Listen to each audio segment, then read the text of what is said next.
Bien, primero vamos a trazar un vector de A al punto en donde se está ejerciendo la fuerza F, el cual vamos a llamar vector posición AF, y vamos a trazar un vector unitario de A a B, el cual va a ser el vector unitario AB. Ahora vamos a decir que en el mismo sentido en que están dispuestos los ejes, en ese sentido van a ser positivos los vectores, por lo tanto si acá van a ser positivos, si acá va a ser positivo y si acá va a ser positivo. Ahora vamos a encontrar el valor de la coordenada y del punto en el cual se está aplicando la fuerza F. Por lo tanto, vamos a construir un triángulo en esta área.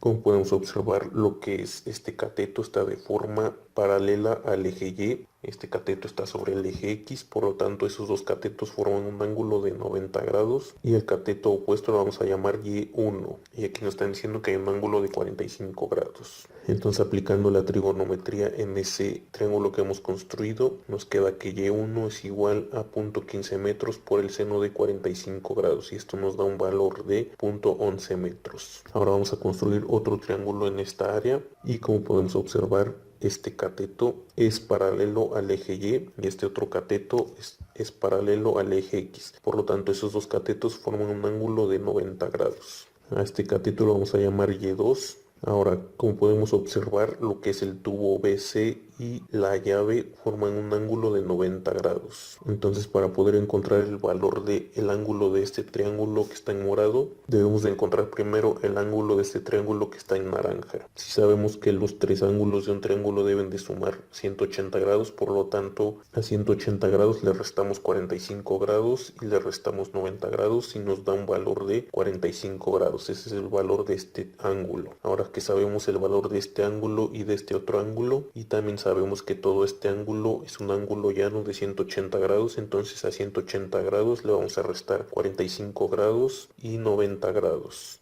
Y nos da un valor de 45 grados, que es el valor de este ángulo en color morado. Muy bien, entonces aplicando la trigonometría en el segundo triángulo que hemos trazado, nos queda que Y2 es igual a 0.2 metros por el coseno de 45 grados. Y esto nos da un valor de 0.14 metros. Entonces nos queda que la coordenada Y es igual a Y1 más Y2, sustituyendo valores nos queda que es igual a 0.11 metros más 0.14 metros y esto nos da un valor de 0.25 metros.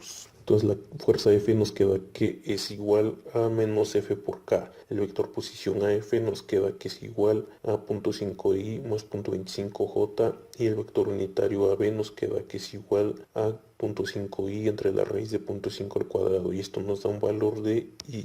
Ahora sabemos que para poder encontrar el valor del momento con respecto al eje AB debemos de realizar el producto punto del vector unitario AB y el producto cruz del vector posición AF y la fuerza F. Esto nos va a generar una determinante en la cual en la primera fila van a estar las componentes del vector unitario AB, en la segunda fila las componentes del vector posición AF y en la tercera fila las componentes de la fuerza F. Desarrollando la determinante nos queda que es igual a 1 por 0.25 por menos F, menos 0 por 0, menos 0 por 0.5 por menos 60, menos 0 por 0, más 0 por 0.5 por 0, menos 0.25 por 0. Resolviendo nos queda que es igual a menos 0.25F.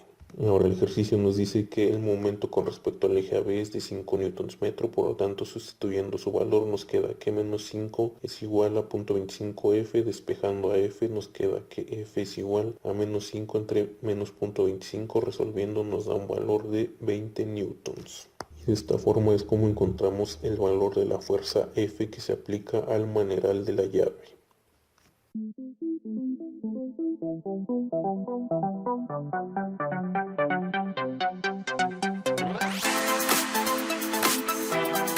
Ejercicio 4.72. El ejercicio dice, los efectos de fricción del aire sobre las aspas del ventilador de pedestal crean un momento de par de 6 newtons metros sobre las aspas. Determine la magnitud de las fuerzas de par en la base del ventilador de manera que el momento de par resultante sobre el ventilador sea igual a 0.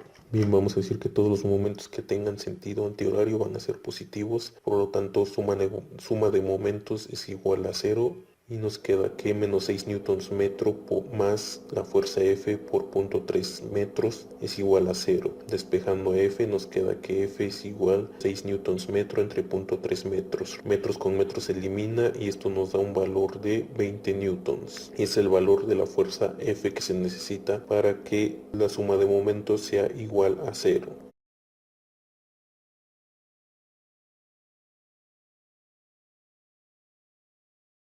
Ejercicio 4.75. El ejercicio dice: si F es igual a 200 libras, determina el momento de par resultante. Bien, vamos a decir que todos los momentos que vayan en sentido antihorario van a ser positivos y vamos a hacer suma de momentos con respecto al punto B. Por lo tanto, nos queda que momento resultante con respecto a B es igual a sumatoria de momentos en B. Vamos a descomponer esta fuerza en sus componentes X y Y. Como vemos, la componente X no tiene momento ya que su línea de acción pasa por el punto B. La única que tiene momento es su componente Y. Por lo tanto, nos queda que menos 150 libras por el seno de 30 grados por 4 pies. Ahora vamos con esta otra fuerza. Descomponemos en sus componentes X y Y como vemos, su componente X tampoco tiene momento con respecto al punto B. Únicamente tiene momento su componente Y. Por lo tanto, nos queda más 200 libras por 4 quintos por 2 pies. Ahora vamos con esta otra fuerza. La descomponemos en sus componentes X y Y. Como vemos, su componente Y no tiene momento con respecto al punto B, únicamente su componente X. Por lo tanto, nos queda más 200 libras por 3 quintos por 2 pies. Ahora vamos con esta otra fuerza. La descomponemos en sus componentes X y Y. Como vemos, su componente Y no tiene momento con respecto a B, únicamente su componente X. Por lo tanto, nos queda menos 150 libras por el coseno de 30 grados por 4 pies. Resolviendo, nos queda que es igual a menos 259.62 libras pie. Y de este modo es como encontramos el valor del momento resultante de los pares de fuerzas.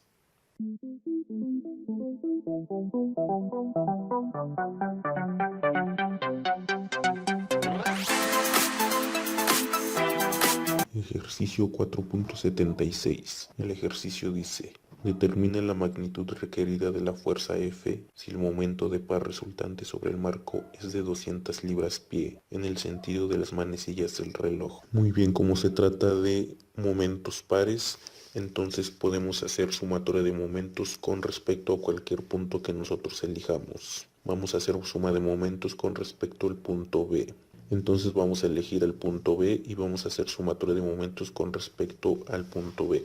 Y decimos que todos los momentos que tengan sentido antihorario van a ser positivos. Ahora nos queda que el momento resultante con respecto a B es igual a sumatoria de momentos con respecto a B. Vamos a descomponer esta fuerza en sus componentes X y Y. Y como vemos, la componente X no tiene momento con respecto a B, únicamente la componente Y. Por lo tanto, nos queda que es igual a menos 150 libras por el seno de 30 por 4 pies. Ahora vamos a descomponer esta fuerza y como vemos, la componente X tampoco tiene momento con respecto al punto B. Por lo tanto, nos queda que más F por 4 quintos por 2 pies. Ahora vamos con esta fuerza y como vemos, su componente Y no tiene momento con respecto a B, únicamente su componente X. Por lo tanto, nos queda más F por 3 quintos por 2 pies. Y ahora vamos con esta otra fuerza. Y como vemos, su componente Y no tiene momento con respecto a B, únicamente su componente X. Por lo tanto, nos queda menos 150 libras coseno de 30 por 4 pies.